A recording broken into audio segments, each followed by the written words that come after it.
Hi, in this video we're going to take a look at the handicapping overview widget that's in BirdDog and kind of walk through a couple of the changes we've made there. If you're not familiar with BirdDog, it's kind of our new handicapping screen at Betmix. You get to that, you go to the Tools menu, then click on BirdDog, and this is something that's only available to monthly or yearly subscribers, but anybody can take a look at this and play with it in the free race of the day. Every day there's a new race, so you can click on free races and go to BirdDog, and you can get familiar with how it's used. The handicapping overview is a widget, and you can add that to your screen by clicking on options and then going down and putting a little check by the handicapping overview, and then it'll pop up on your screen. And like anything else within BirdDog, you can drag it around into a spot that you want to have it, and for the sake of this video I'm gonna put it back up here at the top. So what we've added here is a bunch of check boxes, and the reason we've added those is so that you can determine, or you can include things in your consensus or exclude them. And so by default everything is checked and everything is being used to come up with this consensus ranking down here at the bottom.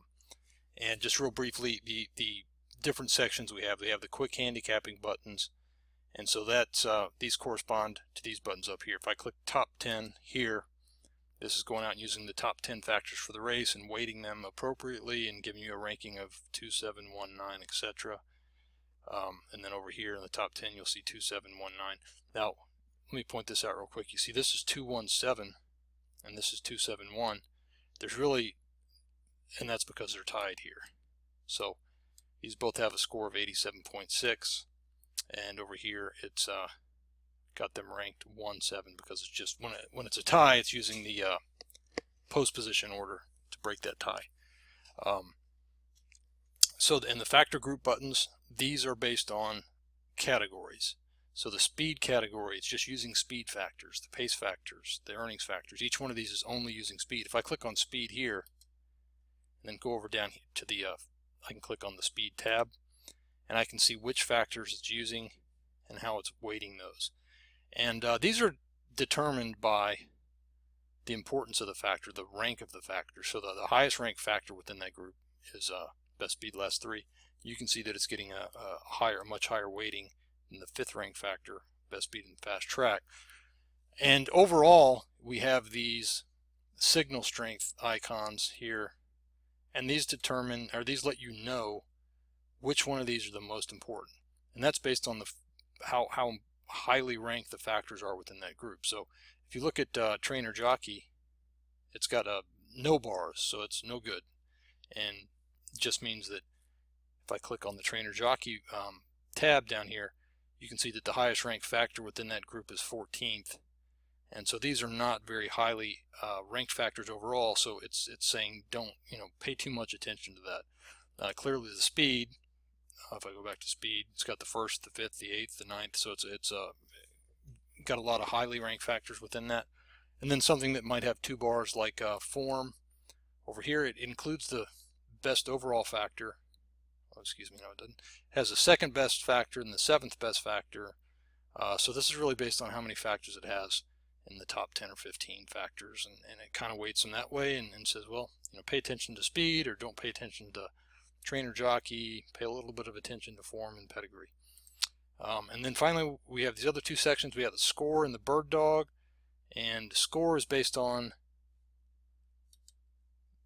this column right here, and this column is computed by taking the rank of each horse within any factor that you have up here, and by default we have these 4 things: last finish position, lengths, speed last race, and class differential.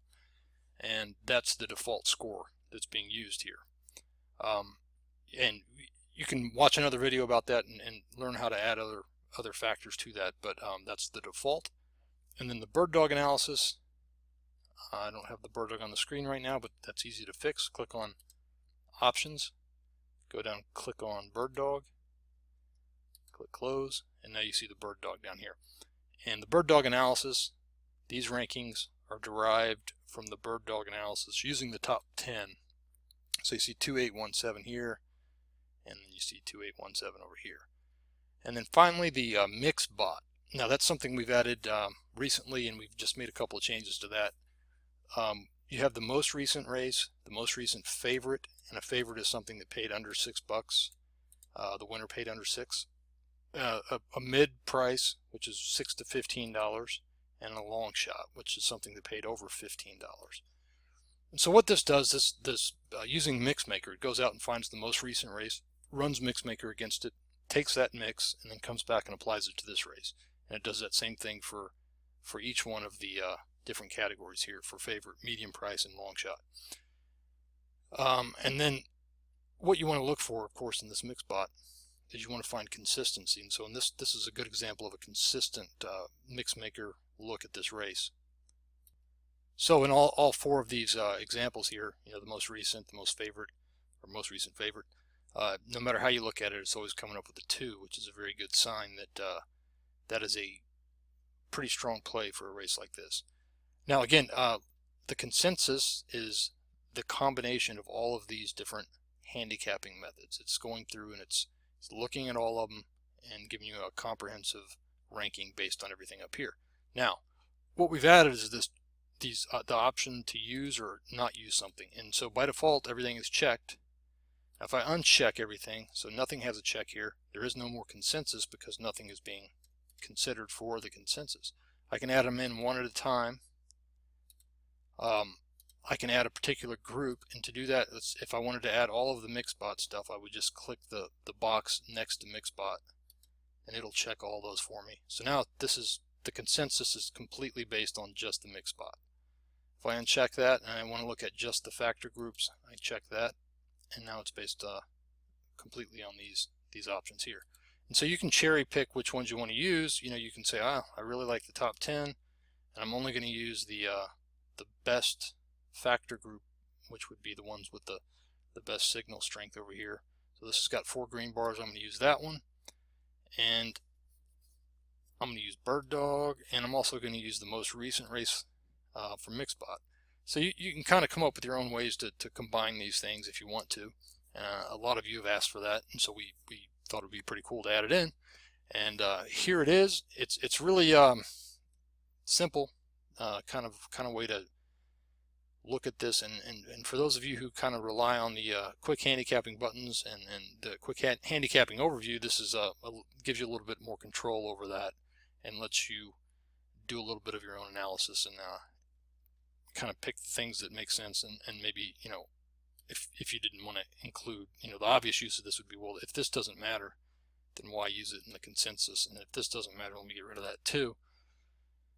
And you know what? I don't really think a long shot race is indicative of how this race may run, so I'm going to exclude that also. And then so some of these, you know, it's by checking them, maybe you're not really improving or changing the overall mix too much. And in this race, you know, is probably not the best example to use, because no matter which way you look at it, it seems to like the 2 on top. But you get the idea there. You can check them all, uncheck them all, and kind of pick the ones you want to use, and it should help you come up with a better overall consensus. Best of luck.